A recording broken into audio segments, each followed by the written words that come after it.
Congratulations, you have completed your nursing program. You've walked across that stage and earned your degree. You have celebrated, and now it is time to create your NCLEX study plan. Good news, you've come to exactly the right place. So stay tuned for more tips and great advice on creating your NCLEX study plan.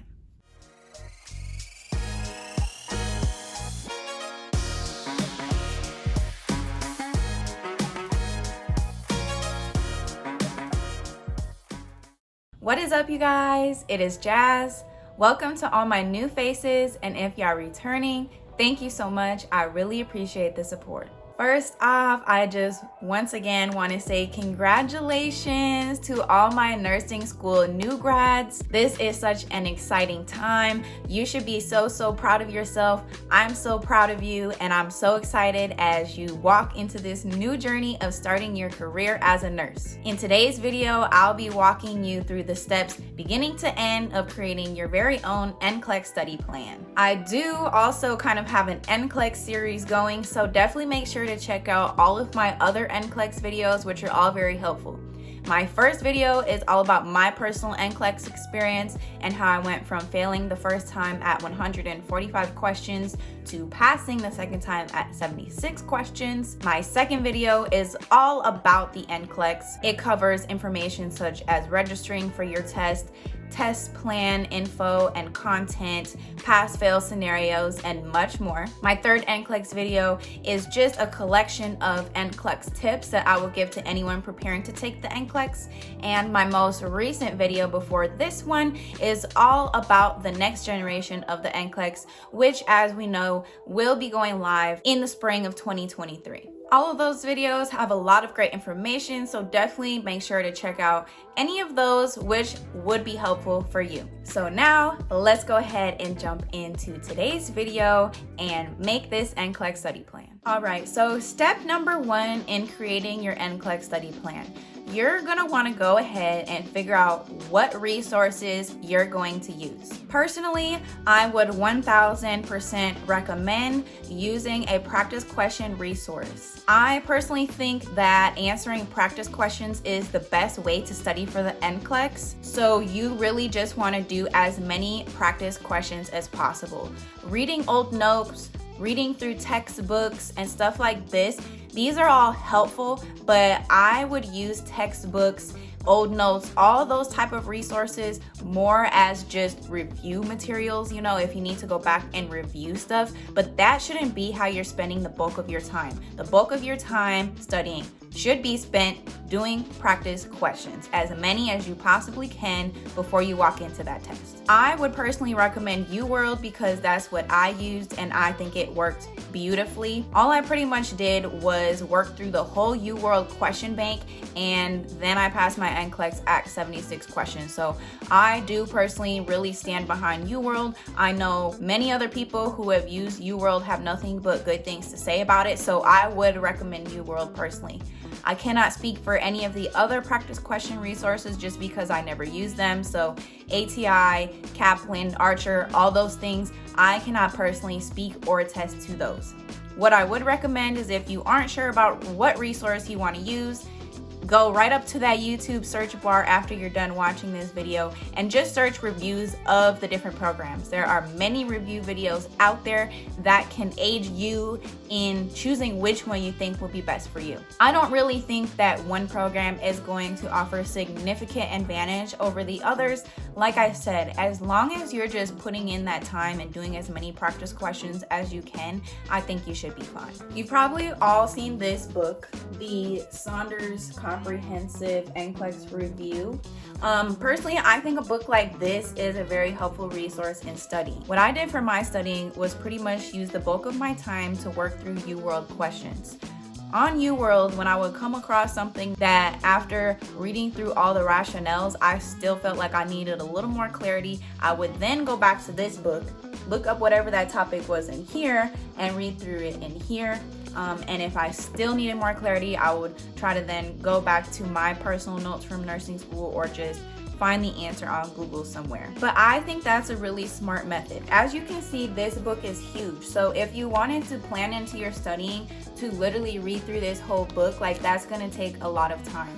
I would really recommend just focusing the bulk of your time on the practice questions and having something like this as a resource to then refer back to for whatever you need a little extra information on. And of course, don't get me wrong, if going into your studying you already know that there's certain areas you need to focus more on, you can then go through the book and pick through, okay, I need to read these pages, and these pages from these different topics.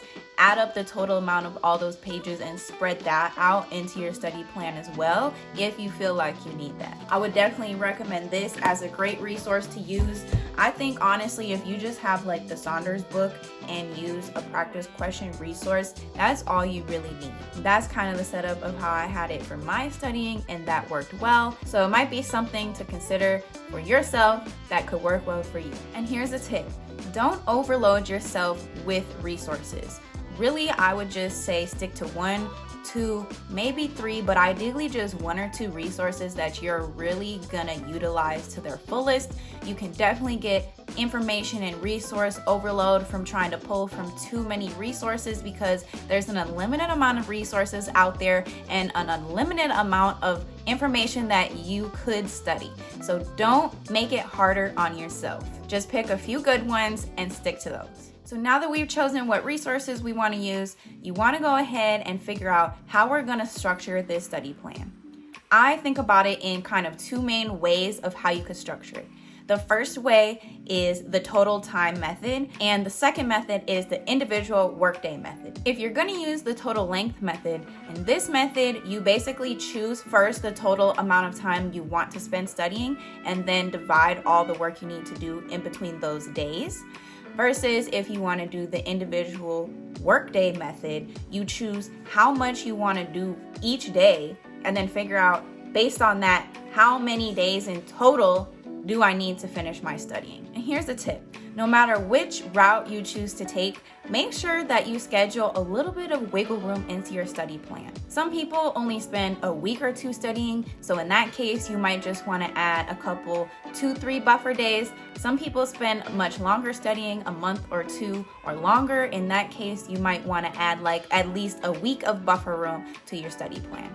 This way, if there are days that you get a little behind, you aren't able to finish everything you wanted to, you still have some time to finish everything you need without getting stressed out that you're running out of time. So in choosing which route you want to take, do I either want to do the total length method or do I want to do the individual workday method? One thing that might help you in choosing which way you want to go is sitting and really thinking realistically, how is my studying actually going to look when I'm doing it? So picture exactly how it's going to be.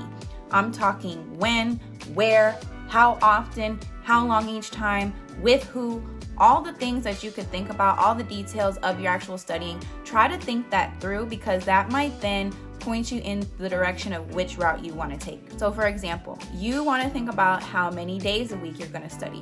Maybe you're only going to study 5 days a week. Maybe you're going to study 7 days a week. You want to think about what time of day are you going to study? Are you going to get up and get your studying done right away? Are you going to do it after work? Are you going to do it in the evenings? Just think about when. And you want to think about how long each time. Are you planning on spending only 2 to 3 hours a day studying? Or are you really just going to knock it out and try and do 12-hour studying days? Are you going to study in your house? Are you going to go to the library or the coffee shop? Are you going to meet up with friends someday to study? Literally just think through all these details. Thinking through how your studying is actually going to look should help you to kind of pick which method might be better in creating your study plan. Okay, so now actually creating the structure of the plan. First, I'm going to start with the total length method just because I feel like most people would probably use this method. So if you're going to start with the total length method, what you want to do is think about how much time in total you want to spend studying for your NCLEX. Some people take very little time, only a week or 2 to study. Some people take much longer, a month, 2 months, 2.5 months, whatever it may be. The only person who really knows how much time you need to study for your NCLEX is you. So I can't really give you any type of clue or indication as to how long that should be for you. That is something that you're going to have to rely on yourself. to figure out for yourself. And keep in mind, everyone's circumstances are very different, so this is going to vary from person to person. But once you've gone ahead and figured out how much time you want to spend studying, now we need to figure out what we're going to do each day. So for the purpose of this video, we're just going to use an example. Let's just say we decided to study for 4 weeks, but we're not studying on the weekends. So we're just studying Monday to Friday, 5 days a week for 4 weeks. So we've got a total of 20 days of studying. Also, for the purposes of this example, let's just say we're going to use UWorld. When I was using UWorld, there was about 2,100 questions. I'm not sure if that's changed, but about 2,100 questions. So then what we do is we will go ahead and divide 2,100 questions divided by 20 days, and we see that we need to work through approximately 105 questions every day to get through that studying. So then, knowing about how much you need to do each day, you would then go through and break up your study material accordingly to fit that into the days. If you're planning on using like a textbook resource and covering a bunch of pages throughout your study program, you could also add up the total amount of pages you want to cover of resources and split the pages up into days as well as your practice questions if need be. I personally didn't read that much, and so I didn't really plan on, okay, every day I'm going to read 10 pages of resources. But if you are planning on reviewing and reading a lot of material, I would recommend maybe breaking that up and seeing about how many pages you should cover each day as well. However, that step is not totally necessary if you're not planning on spending a lot of time reading resources. Okay, now for the second method, the individual workday method. This way, what you're going to do is first you're going to choose how much you want to do each day. So let's say for our example, we want to do about 75 questions a day. And we're still going to use UWorld for this example. So using a total of 2,100 questions from UWorld divided by about 75 questions each day, we can see that we're going to need about 28 days to get our studying done. And just like in the first method, you can then go back and plug in what you're going to do each day based on that information. And here's a tip. Be realistic in your planning. You really don't want to set yourself up for failure before you start. When you're going through the thought process of creating this plan for yourself, really just be realistic about how much am I actually going to study each day? How much time do I actually think I need? What are my circumstances actually like day to day? And all these other questions that are going to contribute to the enactment of your plan. All right, now the last step in this study plan is to actually create a physical representation of this plan. I would really recommend that you actually take this step. Don't just make a study plan, but actually like create a system for yourself to reflect that plan in physical form. This is going to help you to stay on track and stay more motivated in completing your plan. And here's a tip. I would recommend that whatever this physical copy of your study plan is, you put it somewhere very visual for yourself. You might hang it on your fridge in the kitchen. You might hang it above your desk where you'll be doing your studying. You might set it as the wallpaper on your iPad that you're going to be using for your practice questions. Whatever it is, I would take that physical copy of your plan and put it somewhere very visual for yourself where you're going to frequently see it in your day-to-day life. Now, in creating this physical copy of your plan, there's kind of a couple options you can take. The first option is just creating a to-do list. That might look something like this. The second time around that I took my NCLEX, I used a to-do list, and I think this worked really well for me. I just broke it down into the categories and subcategories, how it's broken down on UWorld, wrote how many questions are within each, and I would just cross stuff off as I completed it. That way I could see everything I had already done and everything I still had left to do, but I wasn't pressuring myself so much each day, like I have to get these questions done today, these questions done tomorrow. It was a lot more fluid and less stress on myself personally, I think. The other option is that you can create an actual calendar system. That might look something like this, where on each day you literally have written which questions you're going to answer and or whatever other materials you're going to cover. Once you have created this physical representation of your study plan, that's it. You're all good to go. Now you actually just gotta go ahead and follow through with the studying. That's the not so fun part, but I know you've got it. And here's the last tip for today's video.